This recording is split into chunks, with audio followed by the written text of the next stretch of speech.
नमस्कार स्टूडेंट्स, मैं सबाजीत दीन ICE coaching campus by Sabajit sir में आपका स्वागत है। यदि आप नए स्टूडेंट हैं तो चैनल को सब्सक्राइब करके बेल आइकन जरूर दबा लें, जिससे आने वाली वीडियोस का पता आपको चलता रहेगा स्टूडेंट्स। और लॉकडाउन की स्थिति में आप अच्छे से अपनी पढ़ाई करते रहिए। आइए हम लेसन पे चलते हैं और लेसन में गॉस की प्रमेय लेसन है हमारा, ठीक है। और इस लेसन में मैंने पहले दिन बता दिया है विद्युत फ्लक्स के बारे में, और विद्युत फ्लक्स का मान मैंने निकाला था फाई ई इक्वल टू, आपको बताया था E इंटू ए कॉस थीटा, ठीक है स्टूडेंट्स। ये सिद्ध करके मैंने आपको दिखा दिया है। आज है गॉस की प्रमेय सिद्ध करने का मेथड, और आइए सिद्ध करते हैं गॉस प्रमेय को। और गॉस की प्रमेय सिद्ध करने के लिए स्टूडेंट्स आते हैं, और इसके लिए सबसे पहले गॉसियन पृष्ठ की कल्पना की जाएगी स्टूडेंट्स। ऐसे एक गॉसियन पृष्ठ बनाते हैं और इसके भीतर एक प्लस क्यू आवेश ले रहे हैं। इसके भीतर जहां पर बिंदु O है, और बिंदु O से, अब देखिए बिंदु O से R दूरी पर एक बिंदु P उपस्थित होगा स्टूडेंट्स, ठीक है। और जहां पर हमें गॉसियन पृष्ठ गॉस के प्रमेय या नियम के बारे में आपको बताना समझाना पड़ेगा स्टूडेंट्स। और यहाँ पे ऐसे कल्पना एक गोलाखंड की हम बना देते हैं, ठीक है स्टूडेंट्स।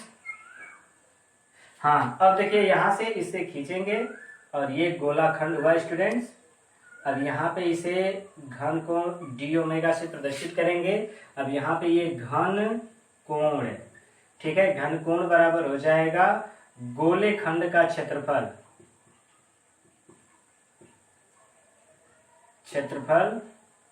ठीक है स्टूडेंट्स, बटे त्रिज्या का स्क्वायर, ठीक है स्टूडेंट्स।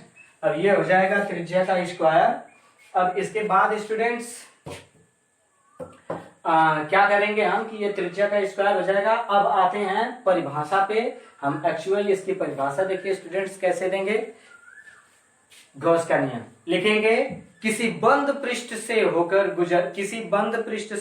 गुजरने वाला कुल विद्युत फ्लक्स फाई ई, ठीक है स्टूडेंट्स, बंद पृष्ठ से होकर गुजरने वाला कुल विद्युत फ्लक्स फाई ई, उसमें उपस्थित कुल आवेश, देखिए कुल आवेश क्यों है स्टूडेंट्स का 1 एप्सिलॉन 0 गुना होता है। और यहाँ पे गुणा हो गया स्टूडेंट्स, यानी phi E equal to Q upon epsilon 0।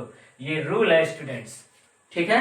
अब आइए इसे परिभाषा के रूप में आप नॉर्मल समझे होंगे। लिखने के लिए कैसे लिखेंगे, एक लाइन में लिखेंगे, किसी बंद पृष्ठ से होकर गुजरने वाला कुल विद्युत फ्लक्स फाई ई, उसमें उपस्थित कुल आवेश Q का 1 एप्सिलॉन 0 गुना होता है, ठीक है स्टूडेंट्स। अब 1/0 गुना होता है। आइए अब इसके बाद हेडिंग लिखेंगे सिद्ध करना, ठीक है स्टूडेंट्स। तो हमारा यहाँ पे इनके सामने लिख देते हैं ये नियम, phi E equal to Q upon epsilon 0। परिभाषा में ये हो गए स्टूडेंट्स। अब यहाँ पे हम हेडिंग बनाएंगे अब ये, और लिखेंगे सिद्ध करना,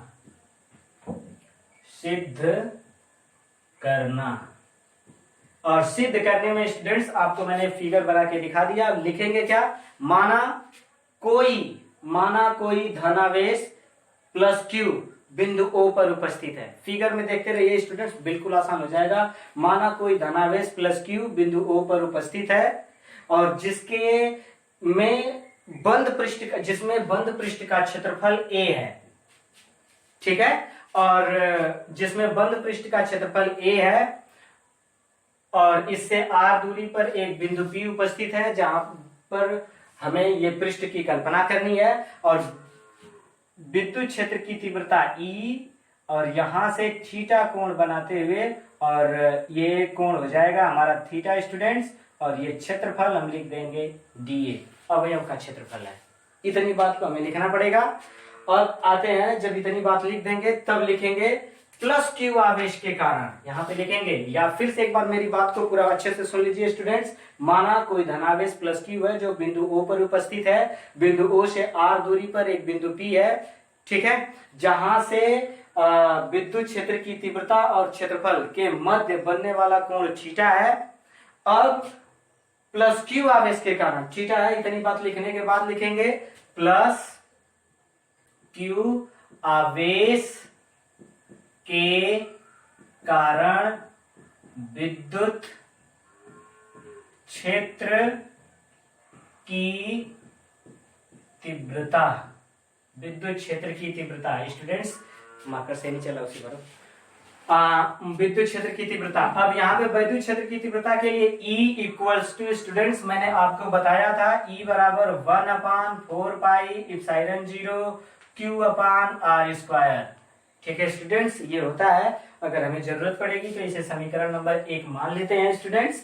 अब इसके बाद आते हैं कि मैंने आपको बताया था कि यदि अवयव का क्षेत्रफल दिया हो तब विद्युत फ्लक्स। तो अब लिखेंगे यदि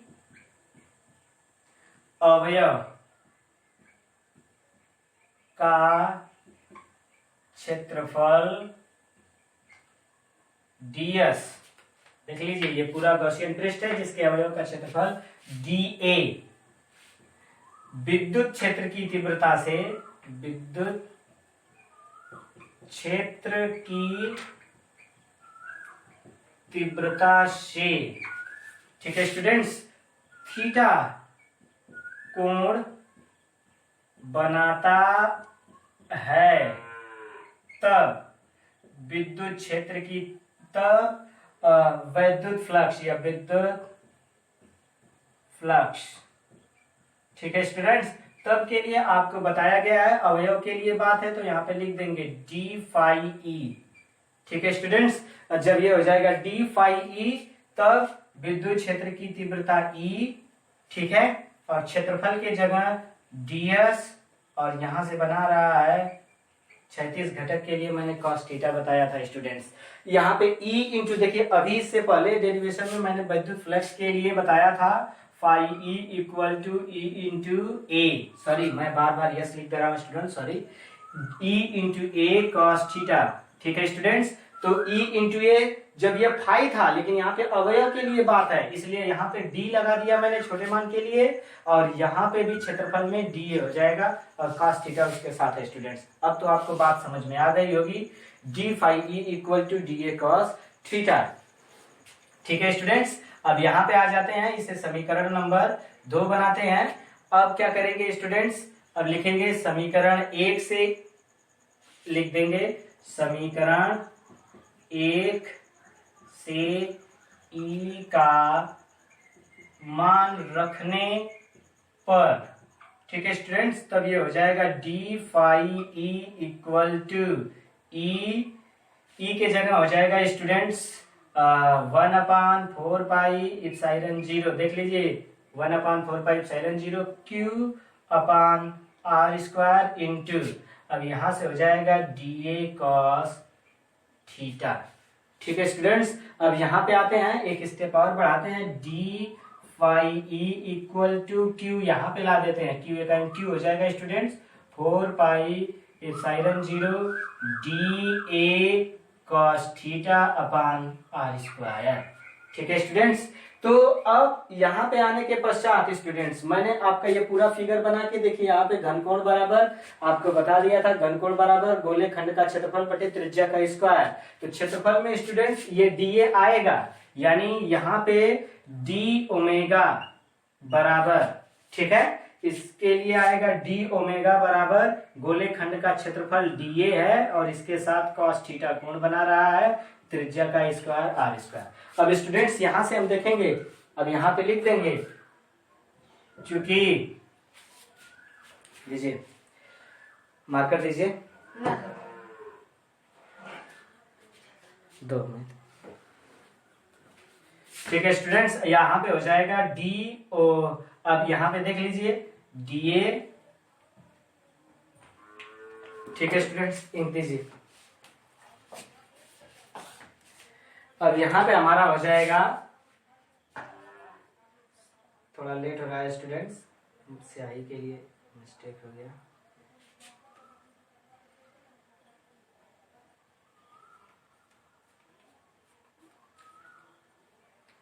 ठीक है स्टूडेंट्स, तो अब देखिए DA cos थीटा यहां से ले लेते हैं, DA cos θ/r² equal to d omega. ठीक है स्टूडेंट्स, यहां तक ले लेंगे। अब यहां तक लेने के बाद अब यहां पे हम आसानी से लिख सकते हैं d phi E equal to Q upon 4 pi epsilon 0। अब यहाँ पे स्टूडेंट्स हो जाएगा डी ओमेगा। अब देखिए ये छोटे मान है, छोटे मान के सामने डी हमेशा लगा होगा। अब हम लिखेंगे अतः संपूर्ण पृष्ठ का, अतः संपूर्ण पृष्ठ का विद्युत फ्लक्स। ठीक है स्टूडेंट्स, यहाँ पे संपूर्ण विद्युत फ्लक्स लिखेंगे संपूर्ण पृष्ठ का। तो जब संपूर्ण पृष्ठ का मैटर आएगा स्टूडेंट्स, तो हम क्या करेंगे कि बड़े मान के लिए मैंने बताया था कि समाकलन किया जाता है। स्टूडेंट्स हम यहाँ पे तुरंत आ जाएंगे। अब बड़े मान का, अब देखिए यहाँ पे गॉस का नियम है स्टूडेंट्स, हम यहाँ पे फिर से लिख दे रहे हैं, बल्कि हमें सिद्ध करना था d phi phi E equal to Q upon epsilon 0, Q upon epsilon 0। ठीक है स्टूडेंट्स, हमें ये सिद्ध करना है, इस बात का ध्यान रखिएगा। तो संपूर्ण पृष्ठ का, तो अब दोनों पक्षों का हम समाकलन कर देंगे स्टूडेंट। तो यहाँ पे हो जाएगा इंटीग्रेशन ऑफ, देखिए ये इधर का भाग है, समाकलन integration of d phi E equal to, ठीक है दिखाई दे रहा, d phi E equal to. ठीक है स्टूडेंट्स, या अगर आपको दिखाई नहीं दे रहा है तो हम इस फिगर को शॉर्ट स्क्रीन मार लीजिए पूरा स्टूडेंट्स, और शॉर्ट स्क्रीन मारने के बाद हम इस स्टेप को आगे ले चलते हैं और ये मैटर पूरा मिटा दे रहे हैं स्टूडेंट्स। और मिटाने के पश्चात अब डेरिवेशन पे आ रहे हैं। तो अब यहाँ पे लिखेंगे समाकलन करेंगे, तो यहाँ पे लिखेंगे समाकलन ऑफ या integration of d phi E equal to integration of, यहाँ पे आ जाएंगे स्टूडेंट्स, ये हो जाएगा Q upon 4 pi epsilon 0 d omega. ठीक है स्टूडेंट्स, तो अब देखिए मैंने आपको बताया था, फिर से एक बार देख लीजिएगा, integration of dx equal to x बताया था स्टूडेंट्स, यानी मान बड़ा हो जाता है, यानी d phi E equal to अब हो जाएगा फाई ई, यहाँ पे लिखेंगे फाई ई इक्वल टू, इसमें q अपान 4 पाई एप्सिलॉन 0 को बाहर ले लेंगे और ये हो जाएगा q अपान 4 पाई एप्सिलॉन 0 और इंटीग्रेशन ऑफ डी ओमेगा। ठीक है, और डी ओमेगा में ये छोटा कोड है, जब ओमेगा करेंगे तो पूरा एक चक्कर हो जाएगा। देखिएगा स्टूडेंट्स, ये छोटा मान था यहाँ पे डी ओमेगा, फिगर को देख लीजिएगा, जब इसे पूरा करेंगे तो ये 4 पाई के रूप में हो जाएगा, तब इसका समाकलन करेंगे। तो अब देखिए d phi E phi E equals to Q upon 4 pi epsilon 0 और इसका हो जाएगा समाकलन करेंगे स्टूडेंट्स तो 4 पाई, और 4 पाई से हमने 4 पाई को काट दिया, phi E equals to Q upon, ठीक है, एप्सिलॉन 0 आया स्टूडेंट्स, यही हमारा प्रूफ हुआ। ठीक है, पूरे मैटर को जब फिगर था उसे भी समझ लीजिएगा, या अब से पूरा लिखा हुआ है, शॉर्ट स्क्रीन मार लीजिए। और यही रहा मोस्ट इंपॉर्टेंट स्टूडेंट्स, जो मैक्सिमम एग्जाम में पूछता है, आप इसे रिवाइज जरूर कर लीजिएगा स्टूडेंट्स, और इसे शॉर्ट स्क्रीन मार लीजिए। और इसके पश्चात अब ये गॉस का नियम हो गया, अब लगभग इसके 5 अनुप्रयोग हैं जिसको मैं अगले वीडियोस में बताऊंगा स्टूडेंट्स। हमारा वीडियो कैसा लगा और आप पढ़ाई कैसे कर रहे हो, दोनों की स्थितियां हैं। और स्टूडेंट्स मैं अब विवरण में आ रहा हूं कि मैं अब सबका गार्जियन से कांटेक्ट नंबर लेके आपकी पढ़ाई का विवरण चेक करने वाला हूं कि आपकी पढ़ाई कैसी हो रही है। आप पढ़ाई बहुत अच्छी नहीं कर रहे हो, ऐसा रिस्पॉन्स मुझे मिल रहा है। इसे आज की वीडियो को इसे जरूर क्लियर कर लीजिएगा, अन्यथा इसका अनुप्रयोग आपको समझ में नहीं आएगा। ठीक है, और अपनी बातों को मैं यहीं पे रोकता हूं, और प्रिपेयरिंग के लिए मैं अगले कल फिर मिलूंगा। तब तक के लिए धन्यवाद स्टूडेंट्स।